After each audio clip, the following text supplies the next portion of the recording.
Gunda, amongst this huge audience of radical young German students, said, "Peter," he said, "you got it just 100% arse about face." And maybe a bit of pique, but I didn't think intellectually I was wrong. And therefore I went home from Berlin and I read Wallerstein through, comma by comma, everything I could lay hands on. And I decided I would write what it seemed to be saying.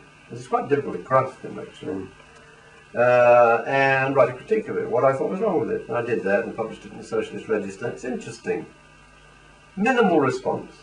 Zero response from Emmanuel, whom I love dearly as a friend and a politico, but I'm still unconvinced about the validity of this model. It's a damn sight better than Gunnar Frank's model, which is simply bipolar and postulates an equally antinomian set of choices under development or revolution. One might have argued revolution was a serious one in the days when there had been a Chinese revolution and the Vietnamese, which defeated the most powerful country in human history, but not lately. In fact, counter-revolution's been doing quite well, thank you.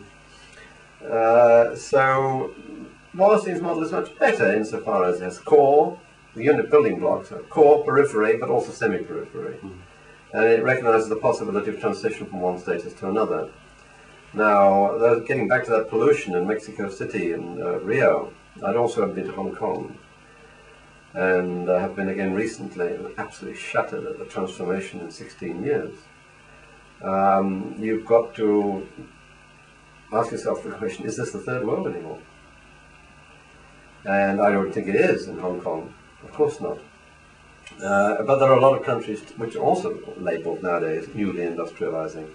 The four little tigers, South Korea, Taiwan, Hong Kong and Singapore, and in South America, Mexico and Brazil, to name no others. Now, so impressive has their performance been, although the vulnerability of the Brazilian economy is considerable, given their massive debt, and Mexican, that someone like Nigel Harris writes a book for Penguins entitled The End of the Third World. And I still think it exists. I think it's a bit premature, like Mark Twain's death.